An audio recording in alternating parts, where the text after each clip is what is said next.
Next up, American Refugee by Alison Buckmelter and Nicholas Buckmelter. With missiles raining down on American cities and the nation under martial law, a rural family has no choice but to seek shelter in a neighbor's bomb shelter, where the danger inside is potentially greater than the danger outside. Helen and her family are welcome in Winter's bunker for one reason only, because Winter's wife Amber is pregnant, and Helen is an OB-GYN who can help her. The impending birth means the end of Helen's claim to safety in Winter's space, unless she can find other ways to remain indispensable. In this scene, the two families have just repelled a breach by armed intruders. Winter is in a rare festive mood, and Helen finds her opening to take a dangerous gamble. Exterior, Winter's property, dawn. Thin wisps of cloud lie low over the clearing in the morning sun. The bodies of 5 intruders are strewn about the field, their vehicles pierced with bullet holes. Interior bunker, living room, dining room, day. Amber, Greg, and Helen sit around the table, too exhausted to make conversation. Greg tries reaching for Helen's hand.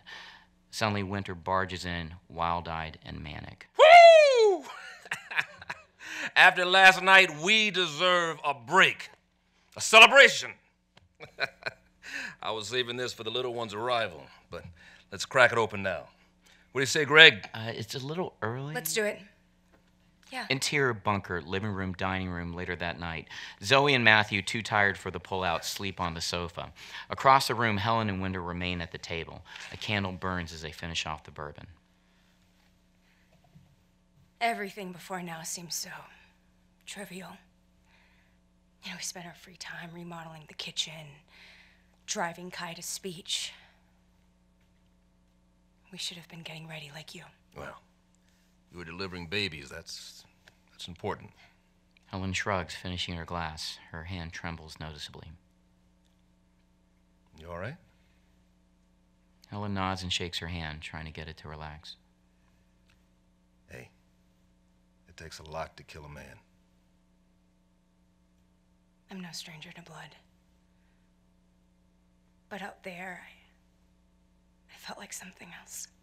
Well, there's nothing more savage than a lioness with her cubs in danger. It felt like I was taken over, like I could see it happening before I actually... And it felt... Felt good.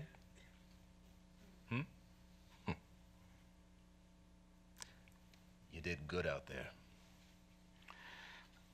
Winter holds a bottle up. Helen extends a glass to him. I delivered a baby once.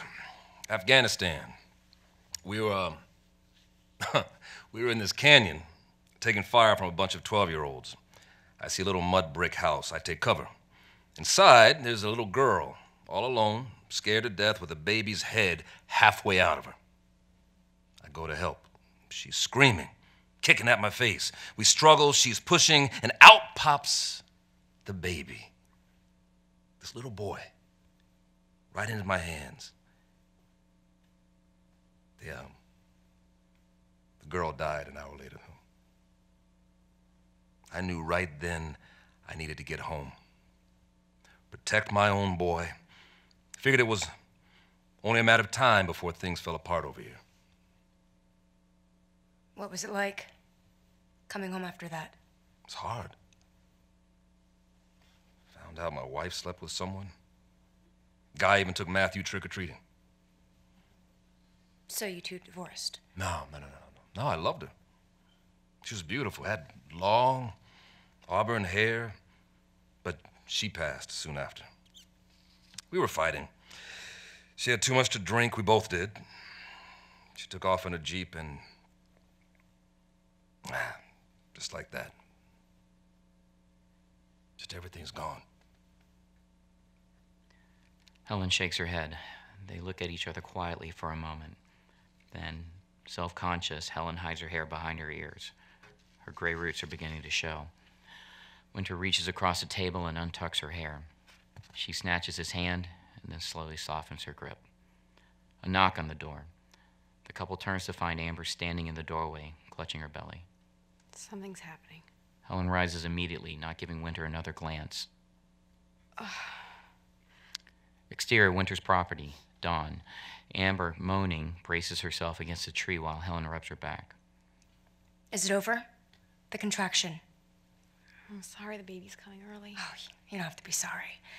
It's not that even. It's not that early even. Just 2 weeks. Still considered full term. No, I'm sorry for you, for your family. I liked having you guys around. Helen takes this in. Then she combs a piece of Amber's long auburn hair out of her eyes.